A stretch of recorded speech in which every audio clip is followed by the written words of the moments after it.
Monsieur le vice-président du Conseil économique et social, monsieur le président de l'UNAPL, monsieur le président de l'UDP, monsieur le directeur général de France Travail, mesdames et messieurs les présidents, mesdames et messieurs les directeurs, mesdames et messieurs en vos grades et qualités. Je suis très heureuse d'être parmi vous ce matin pour participer à cet événement annuel incontournable, un événement qui concerne les professions libérales et un événement qui est toujours riche de débats. Nous l'avons vu au travers l'agenda de la journée qui a été présenté par Monsieur le Président il y a quelques instants. En premier lieu, je veux saluer le travail remarquable que vous accomplissez chaque jour au service de nos concitoyens. Ce sont 5 millions de Français qui sont conseillés, soignés, vus chaque jour par les professions libérales. Vous êtes finalement les piliers de l'économie du quotidien. Je fais partie des vôtres.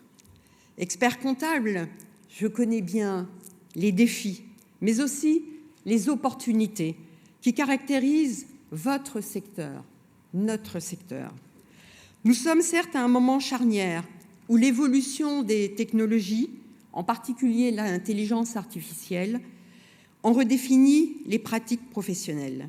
C'est pourquoi le thème que vous avez choisi cette année est à la fois passionnant, mais également crucial.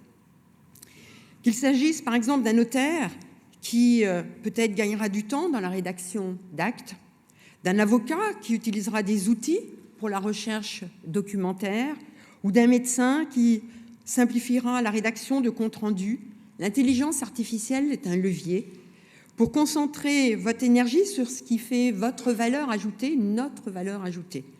Le conseil, la stratégie et l'accompagnement humain. Monsieur le Président, vous avez, en parlant de l'intelligence artificielle, parlé de mutation technologique et de tsunami. C'est dire tout l'impact de ces technologies.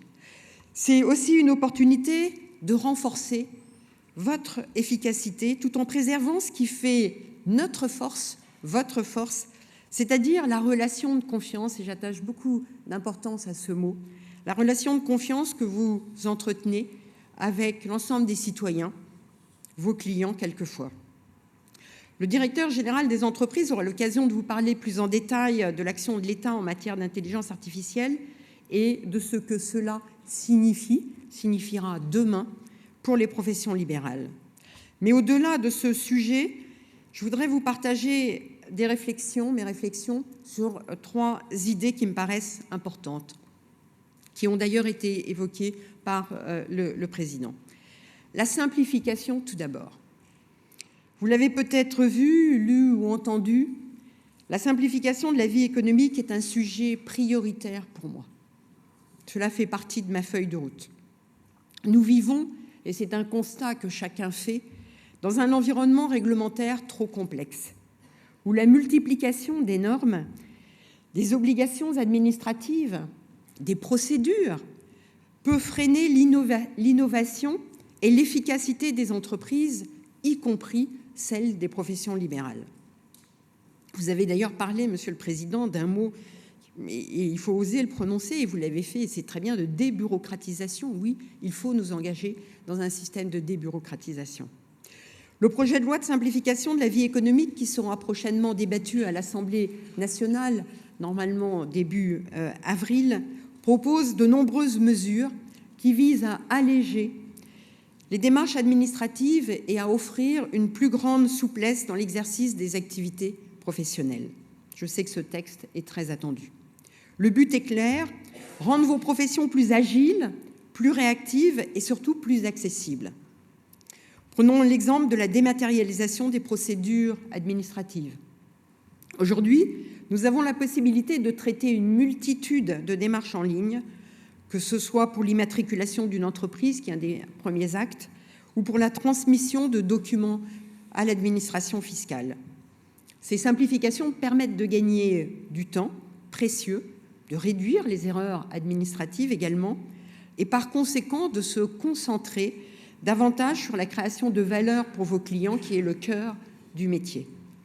Sur le guichet unique, je suis parfaitement consciente que les attentes sont fortes, qu'il y a encore de l'amélioration. Je suis venue vous dire que nous mobilisons toutes nos équipes, je mobilise toutes mes équipes pour améliorer le service rendu. J'y veille personnellement, nous y travaillons encore hier soir.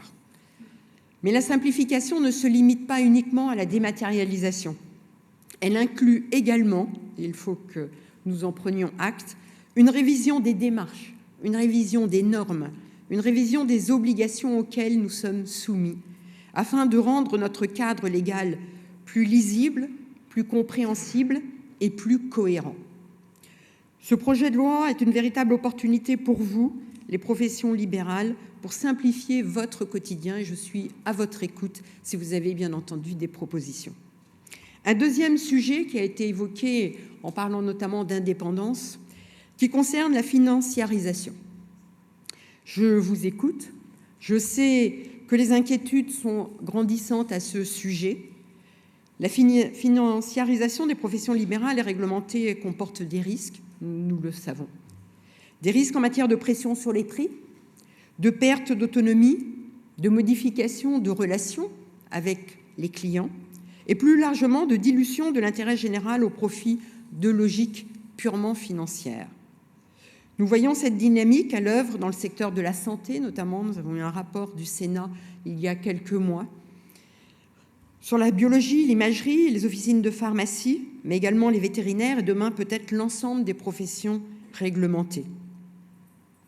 C'est pourquoi je souhaite replacer la financiarisation au sein d'une problématique plus large, que vous avez d'ailleurs évoquée, Monsieur le Président, d'accès au financement pour le développement et la reprise des cabinets ou officines qui pourraient s'articuler autour de 3 axes.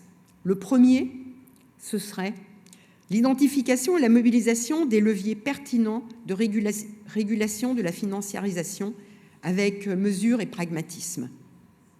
Le deuxième, et nous l'avons évoqué en aparté un petit peu avant, la diversification des stratégies de financement des professionnels à tous les stades de la vie de l'entreprise, qu'il s'agisse de la création, de son développement et également pour préparer la transmission, la reprise. Et le troisième, c'est le renforcement de la culture entrepreneuriale et financière des professionnels par des formations spécifiques ou des dispositifs d'accompagnement à l'entrepreneuriat des jeunes diplômés.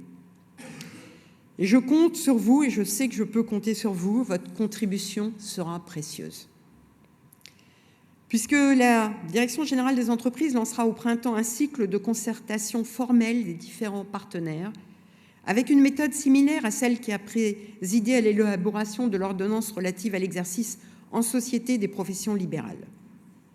Je suis d'ailleurs consciente, concernant cette ordonnance, qu'elle reste à parachever avec la prise des derniers décrets d'application par les ministères de tutelle. Je veillerai à ce que ces textes soient pris très prochainement. Un troisième vecteur qui est la proximité. Et je tiens à saluer une initiative particulièrement emblématique de l'engagement que vous avez rappelé ici à cette tribune de l'UNAPL, que sont les maisons des professions libérales. Ces structures, vous l'avez rappelé, constituent de véritables points d'appui dans les territoires pour les professionnels tout au long de leur parcours. Créer, gérer, transmettre, ce sont des moments clés dans la vie d'une entreprise libérale et en tant qu'ancienne expert comptable et professionnelle libérale, je sais à quel point un accompagnement adapté peut faire la différence. Un accompagnement adapté fait la différence. C'est pourquoi je veux souligner l'importance de la généralisation de ces maisons. Je vous soutiens et rejoins. Et saluer votre ambition, l'ambition de l'UNAPL, d'en déployer plus encore d'ici la fin de l'année. Vous avez parlé, Monsieur le Président, de mots très forts qui qualifient très bien et qui montrent ce qu'est une maison, ainsi de point d'ancrage, visibilité pour renforcer le dialogue social. Et certes, cela reste un facteur d'attractivité et un lieu d'innovation, et l'innovation est très importante. Cher Christophe, je me permets, je sais que vous tenez beaucoup à ces éléments et nous serons à vos côtés pour tout ce soutien. En conclusion, à travers ces réflexions, je vous invite donc à envisager l'avenir des professions libérales avec ambition, avec sérénité, avec éthique. C'est un mot que vous avez employé et c'est un mot très fort qui qualifie bien l'engagement des professions libérales. En intégrant pleinement l'innovation, tout en restant attaché à ce qui fait l'identité des professions libérales, votre identité, notre identité, l'expertise à taille humaine, les valeurs, et ceci au plus près du quotidien des Français. Je vous remercie de votre attention, mesdames et messieurs, et je vous souhaite à tous un excellent congrès, une excellente journée dans un programme que j'ai vu bien chargé. Bonne journée à chacune et à chacun.